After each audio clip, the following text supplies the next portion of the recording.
I want to take a moment today to talk about something that I've actually been avoiding talking about for a little while, and that is the Black Lives Matter movement. Now, I know a lot of gun channels have come out and made videos saying they're a terrorist organization, and a lot of people have asked me, do I agree with that? Well, no, I don't agree with that. I don't agree with it at all. Now, I don't agree with a lot of the things they do, like disrupting private rallies, getting in people's faces, etc., but I respect their right to do that. But I don't think they're a terrorist organization. Now, some of the people that follow them and exploit their movement, that might be a different story. We'll talk about that later. But as far as the movement itself, no, I don't think it's a terrorist organization. In fact, I find it kind of hypocritical when gun people say this, especially gun channels that have threatened before to start shooting federal agents. I find it kind of hypocritical when they say that the BLM movement is a terrorist movement. In fact, I think there's a lot of things in common between the gun community, the pro-gun movement, and Black Lives Matter. I think there are a lot of things that overlap in both of our causes. Both of our organizations are a large group of people held together by an idea, a cause, something that we think is right.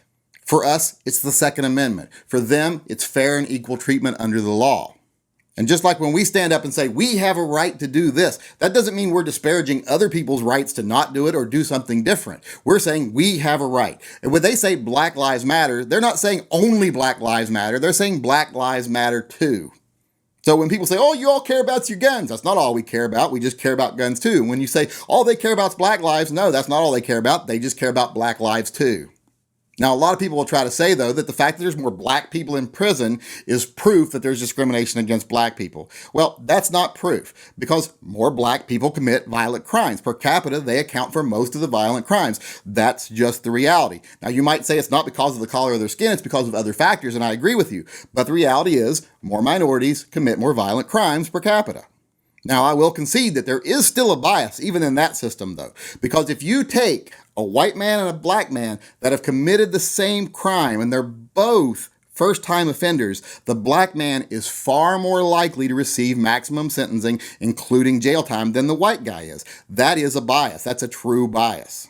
But I'm not convinced that that bias is dependent upon skin color. I think it's because the white guy is more likely to be middle class or higher, whereas the black guy is more likely to be middle class or lower. And I think it is a bias, but I think it's more of a socioeconomic bias. So maybe the movement should be Poor Lives Matter.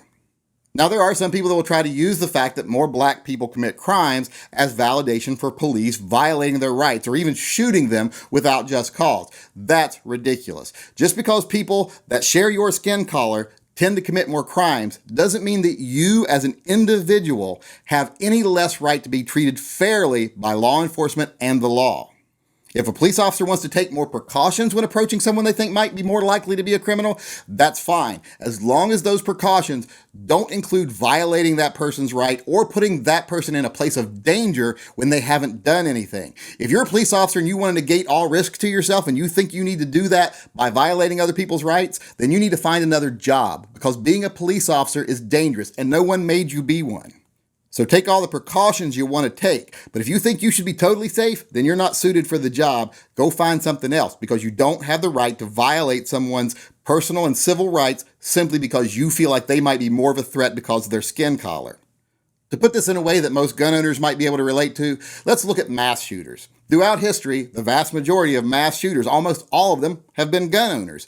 And out of those gun-owning mass shooters, almost all of them have been male. And then the vast majority of those throughout history have been white males. Does that give the government the right to discriminate against white male gun owners? Does that give them a right to violate our constitutional rights under the guise of public safety just because we might be a greater risk statistically? No, it doesn't. We deserve the full protection of law. We deserve full due process. We deserve our constitutional rights, just like black people deserve the same every time they meet up with a police officer in the street. Now, as a whole, the gun community has one huge advantage over the BLM movement, and that is that we are mostly adults. We're mostly over 21. You got to be over 21 to know you can buy a handgun. Most of us own guns, so we're not criminals. We're good people. We're good, upstanding, adult, mature citizens. Therefore, we don't really do a lot of bad things. We just don't as a whole. The Black Lives Matters movement, that's a little bit different. You don't have to do anything or be anything to be a part of that movement other than know how to use a hashtag or throw a Molotov cocktail, it seems. So there are a lot of angry, young, disenfranchised youth and just thugs, basically, that want to use the Black Lives Matter movement as a reason to be thugs. It's kind of like when a racist wraps himself in an American flag and pretends to be a patriot to justify their racism. These are basically just thugs out there being criminals and using the BLM movement as a screen against their criminal activity, saying that they have a reason to be behaving the way they are, and they don't.